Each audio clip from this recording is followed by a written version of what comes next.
Environmental impact এছেছমেণ্টে আমাৰ পৰিৱেশৰ প্ৰতি ভাবুকি আনিব নেকি? যোৱা 23 মাৰ্চত প্ৰকাশ কৰা আৰু 11 এপ্ৰিলত ৰাইজৰ মতামতৰ বাবে মুকলি কৰি দিয়া EIAৰ খচৰাত পৰিৱেশৰ প্ৰতি ভাবুকি অনাৰ বিপৰীতে পুঁজিপতিৰ প্ৰতিহে বিশেষ সহানুভূতিশীল দেখুৱাইছে। এই মন্তব্য প্ৰকৃতিপ্ৰেমী তথা লেখক নিবিড় অনুৰাগ মানসৰ। তেওঁ কয়, EIA হ'ল কোনো ঔদ্যোগিক প্ৰতিষ্ঠান স্থাপনৰ পূৰ্বে পৰিৱেশৰ ওপৰত ইয়াৰ প্ৰভাৱ সম্পৰ্কে মান নিৰূপণ কৰা পদ্ধতি। নমস্কাৰ, আজি এটি নতুন বিষয় লৈ আপোনালোকৰ মাজলৈ আমি আহিছোঁ। এই বিষয় অতিকে গুৰুত্বপূৰ্ণ। এই ভাৰতবৰ্ষৰ ভৱিষ্যতৰ বাবে, আমাৰ পৰৱৰ্তী প্ৰজন্মৰ বাবে, আমাৰ বাবে, সকলোৰে বাবে অতিকে গুৰুত্বপূৰ্ণ বিষয়। আপোনালোকে সকলোৱে জানে এনভাইৰনমেণ্ট ইম্পেক্ট এছেছমেণ্ট যিটো 2020 বৰ্ষৰ ড্ৰাফ্ট অৰ্থাৎ খচৰা, সেইটো ইতিমধ্যে আমাৰ ৰাইজৰ বাবে মুকলি কৰি দিয়া হৈছে। যোৱা 23 মাৰ্চ তাৰিখে ইয়াৰ খচৰাটো 2006 চনৰ যি এনভাইৰনমেণ্ট ইম্পেক্ট এছেছমেণ্ট আছিল তাৰ সংশোধিত ৰূপত ৰাইজৰ মাজলৈ উলিয়াই দিয়া হৈছিল আৰু ইয়াক প্ৰকাশ কৰাৰ পিছত প্ৰত্যেকজন ৰাইজৰ বাবে এভেইলেবল কৰা হৈছিল 11 এপ্ৰিল তাৰিখে। আৰু এনেকুৱা ধৰণৰ যিবিলাক পৰিৱেশজনিত হওক বা অন্যান্য বিষয়ক কথা বাৰ্তা বা বিষয়বস্তু থাকে, সেইবিলাক 2 মাহৰ ভিতৰত পাব্লিক অপিনিয়ন লোৱা হয়। অৰ্থাৎ 11 এপ্ৰিলত এই উলিয়াই দিয়া এই এনভাইৰনমেণ্ট ইম্পেক্ট এছেছমেণ্টৰ যিটো নটিফিকেশ্যন, সেইটো 11 জুনৰ ভিতৰত বা 10 জুনৰ ভিতৰত পাব্লিক অপিনিয়নসমূহ দিব লাগিছিল। কিন্তু কৰোণা মহামাৰী আৰু কৰোণাৰ যি এক সংকটাপন্ন সময়, সেই সময়ৰ প্ৰতি লক্ষ্য ৰাখি দিল্লী উচ্চ ন্যায়ালয়ে ইয়াৰ অন্তিম তাৰিখ 11 আগষ্টলৈ বঢ়াই দিবলৈ নিৰ্দেশ জাৰি কৰিছে।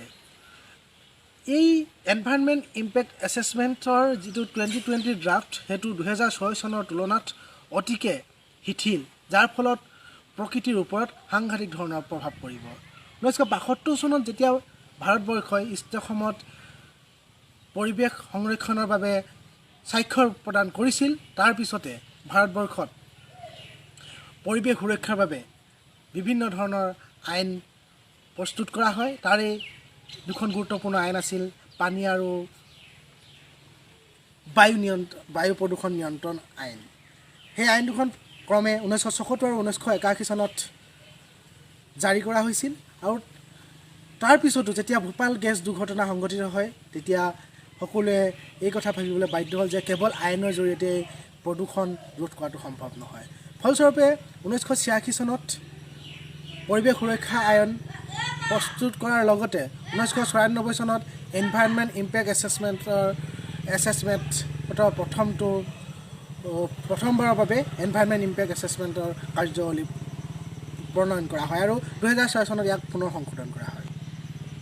ফলস্বৰূপে ইয়াৰ মূল লক্ষ্যসমূহ স্থিৰ কৰা হয় যে এনভাইৰনমেণ্ট ইম্পেক্ট এছেছমেণ্টে পৰিৱেশৰ ওপৰত মূল লক্ষ্যসমূহ এনেধৰণে থিৰ কৰে যে কল কাৰখানা বা উদ্যোগে পৰিৱেশৰ ওপৰত কেনেধৰণৰ প্ৰভাৱ পেলাব, তাৰ প্ৰতি এক এক্সপাৰ্ট কমিটিয়ে গোটেই কথাখিনি গৱেষণামূলকভাৱে অধ্যয়ন কৰিব আৰু অধ্যয়ন কৰি এটা প্ৰাথমিক টোকা প্ৰস্তুত কৰিব। আৰু এই যিটো অধ্যয়ন কৰিব, সেই সমিতিক কোৱা হ'ব এক্সপাৰ্ট এপ্ৰাইজেল কমিটি। আৰু এক্সপাৰ্ট এপ্ৰাইজেল কমিটিয়ে যিটো প্ৰিলিমিনাৰী ৰিপৰ্ট দিব, সেই ৰিপৰ্টৰ ওপৰত নিৰ্ভৰ কৰি এটা ৰিপৰ্ট পাব্লিছ কৰিব আৰু পাব্লিছ কৰাৰ পিছত পাব্লিকৰ বাবে ইয়াৰ অপিনিয়নটো, আৰু ইয়াৰ পিছতে যেতিয়া সকলো এইকেইটা পৰ্যায় শেষ হ'ব, তাৰপিছত ভাৰত চৰকাৰৰ পৰিৱেশ মন্ত্ৰালয়লৈ, পৰিৱেশ আৰু বন মন্ত্ৰালয়লৈ ইয়াক প্ৰেৰণ কৰা হয়। ফলস্বৰূপে পৰিৱেশৰ ওপৰত বিশেষ প্ৰভাৱ নপেলোৱাকৈ উদ্যোগ স্থাপনৰ বাবে ই এক গুৰুত্বপূৰ্ণ হিচাপে পৰিলক্ষিত হৈছিল। কিন্তু নতুন যিখন ড্ৰাফ্ট ওলাইছে 2020 চনৰ, ই এনেকুৱা কিছুমান কথা অন্তৰ্ভুক্ত কৰিছে যি পৰিৱেশক সাংঘাতিকভাৱে প্ৰভাৱিত কৰিব। ইয়াৰ কেইটামান মূল যিকেইটা আমাক পৰিৱেশক সাংঘাতিকভাৱে প্ৰভাৱিত কৰিব, তাৰ ভিতৰত হ'ল চৰকাৰে ইচ্ছা কৰিলে যিকোনো ঔদ্যোগিক প্ৰতিষ্ঠানত অনুমতি দিব পাৰে বিভিন্ন ধৰণৰ কাম কাজৰ বাবে বা ডিফেন্স কৰিব পাৰে। আৰু কিছুমান যিবিলাক বৰ্ডাৰ লাইনৰ পৰা, আমাৰ কাণ্ট্ৰি বৰ্ডাৰ আছে, আমাৰ দেশৰ সীমা আছে, সেই সীমাৰ পৰা 100 কিলোমিটাৰৰ ভিতৰত EIA নৰ্মছ ফ'ল' নকৰাকৈ গোটেইখিনি কথা তাত বিভিন্ন ধৰণৰ কাম কাজ সম্পন্ন কৰিব পাৰে। ফলস্বৰূপে কি হ'ব, তাত থকা যিটো পৰিৱেশ, তাৰ পৰিৱেশৰ ওপৰত সাংঘাতিক প্ৰভাৱ পেলাব, তাৰ জীৱ জন্তু, তাৰ জীৱ বৈচিত্ৰ্যৰ ওপৰত প্ৰভাৱ পেলাব, কাৰণ কাৰো অনুমতি নোহোৱাকৈ তাত বিভিন্ন ধৰণৰ কাম কাজ কৰিব পাৰিব। যিহেতু আমাৰ দেশৰ সুৰক্ষাৰ কথা আছে, দেশৰ সুৰক্ষাৰ বাবে আমি বিভিন্ন ধৰণৰ আমাৰ প্ৰত্যেকৰে দায়িত্ব আছে। তথাপিও আমি আমাৰ ইয়াৰ বাবে এনেকুৱা পৰিৱেশৰ ওপৰত আঘাত হানি নহয়, আমি পৰিৱেশৰ লগত থাকি ইয়াৰ বিকল্প চিন্তা কৰি এই কথাখিনি আমি ৰাইজৰ মাজলৈ আমাৰ চৰকাৰৰ কৰ্তৃপক্ষক আমি অনুৰোধ জনাইছোঁ, যাতে তেওঁলোকে এইকেইটা বিষয় অন্তৰ্ভুক্ত থকা এইখন ড্ৰাফ্টৰ পৰিৱৰ্তে 2006 চনৰখনে ৰাখিলে আমি প্ৰত্যেকে সুখী হ'ম, আৰু এয়া আমাৰ একান্তই দাবী। কাৰণ বৰ্ডাৰ লাইনত ৰোড আৰু পাইপলাইনত যদি কাম কৰা হয়, বৰ্ডাৰত 100 কিলোমিটাৰ ভিতৰত যদি তাত গছ গছনি কাটি দিয়া হয়, জীৱ জন্তু হত্যা কৰা, তেতিয়া নৰ্মছ ফ'ল' নকৰাকৈ যদি কৰা হয়, তেনেহ'লে নিশ্চিতভাৱে প্ৰকৃতিৰ প্ৰতি ভাবুকি আহিব পাৰে। ইয়াৰ উপৰিও এই যিখন নতুন ড্ৰাফ্ট আছে, তাৰ মতে যদি আইনত পৰিণত হয়, তেতিয়াহ'লে জলপথ প্ৰকল্প বা ৰাষ্ট্ৰীয় ঘাইপথ সম্প্ৰসাৰণ কৰিবৰ বাবে বিশেষ অনুমতিৰ প্ৰয়োজন নহয়। তাৰোপৰি EIAৰ পৰা যিটো আমাৰ এক্সপাৰ্ট এপ্ৰাইজেল কমিটি আছে, তাৰ পৰা পাৰ্মিশ্যন নোলোৱাকৈ বিভিন্ন ধৰণৰ উদ্যোগ স্থাপন কৰিব পাৰে, আৰু তাৰপিছত যদিহে কেনেবাকৈ ভাইলেশ্যন বুলি ধৰে, তেতিয়াও মাত্ৰ 2000 পৰা 10,000 টকা এদিনত ফাইন দিবলগীয়া হ'ব পাৰে, যিটো এটা উদ্যোগৰ বাবে সাধাৰণ কথা। তদুপৰি বিভিন্ন সময়ত আমাৰ যেতিয়া বিল্ডিং বনোৱা হয়, বিল্ডিঙৰ যিটো উচ্চতা সেইটো 20,000 স্কুৱাৰ মিটাৰলৈকে নিৰ্ধাৰণ কৰা হৈছিল, কিন্তু পৰৱৰ্তী এই আইনখনে ইয়াক 1,50,000লৈ বৃদ্ধি কৰিছে।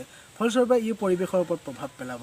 গতিকে আহক আমি সকলোৱে আমাৰ এই কথাবোৰ, আমাৰ মনৰ কথাবোৰ, পৰিৱেশ সুৰক্ষাৰ প্ৰতি আমাৰ দায়িত্ববোৰ আমি এই নিৰ্ধাৰিত ঠিকনাত মেইল যোগে আমি আমাৰ নিজৰ অপিনিয়নসমূহ 11 আগষ্টৰ পূৰ্বে তলত দিয়া মেইল ঠিকনাত আৰু ওপৰৰ এড্ৰেছত আমি যেন প্ৰেৰণ কৰোঁ, আৰু নিজৰ মনৰ ভাৱ চৰকাৰী কৰ্তৃপক্ষক জনাই আমি এই পৰিৱেশৰ প্ৰতি নিজৰ দায়িত্ববোধক ৰাইজৰ আগত দাঙি ধৰোঁ, আৰু নিজেও পৰিৱেশ সংৰক্ষণৰ প্ৰতি দায়বদ্ধ হওঁ। ইয়াৰ বাবে EACয়ে উদ্যোগ স্থাপনৰ ঠাইডোখৰ প্ৰথমে পৰীক্ষা কৰে, তাৰ পিছত ৰিপৰ্ট প্ৰস্তুত কৰি ৰাইজৰ মতামতৰ বাবে মুকলি কৰি দিয়ে। তাৰ পিছত পৰিৱেশ আৰু বন মন্ত্ৰালয়লৈ প্ৰেৰণ কৰে। এই তথ্যৰ ওপৰত নিৰ্ধাৰিত স্থানত উদ্যোগ স্থাপনৰ অনুমতি বিবেচনা কৰা হয়। কিন্তু 2006 চনৰ EIAৰ সংশোধিত ৰূপ 2020 অতিকে শিথিল।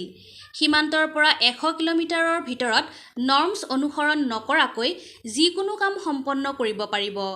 উদ্যোগ স্থাপন কৰিবলৈ বিশেষ নৰ্মছ অনুসৰণ নকৰিলেও হ'ব। নৰ্মছ ভংগ হ'লে এদিনত 2,000ৰ পৰা 10,000 টকা ফাইন দিলেই হ'ব, যিটো উদ্যোগৰ বাবে অতি সামান্য। অট্টালিকা নিৰ্মাণৰ পৰিসৰ 20,000 বৰ্গমিটাৰৰ পৰা 1,50,000 বৰ্গমিটাৰলৈ বৃদ্ধি কৰা হ'ব। ফলত পৰিৱেশৰ লগতে আমাৰ পৰৱৰ্তী প্ৰজন্মৰ মাজতো সাংঘাতিক প্ৰভাৱ পৰিব। আমাক বিকাশ লাগে, আমাৰ দেশৰ অৰ্থনীতি প্ৰকৃতি নিৰ্ভৰ, কিন্তু বহনক্ষম বিকাশৰ ওপৰত প্ৰভাৱ পেলাই কৰা বিকাশকো কোনোপধ্যে মানি ল'ব নোৱাৰি। তাৰ বাবে চৰকাৰে বিকল্প চিন্তা কৰিব পাৰে, যাতে পৰিৱেশ ভাৰসাম্যহীন হৈ নাযায়। শেষত তেওঁ সকলোকে আহ্বান জনাই এইদৰে কয়, অহা 11 আগষ্টৰ পূৰ্বে বিভাগীয় মেইল ঠিকনাত নিজৰ মতামত প্ৰেৰণ কৰোৱা হওক। ইমেইল আইডিটো হ'ল EIA2020moefcc@gov.in। Bureau' report, timeline Assam.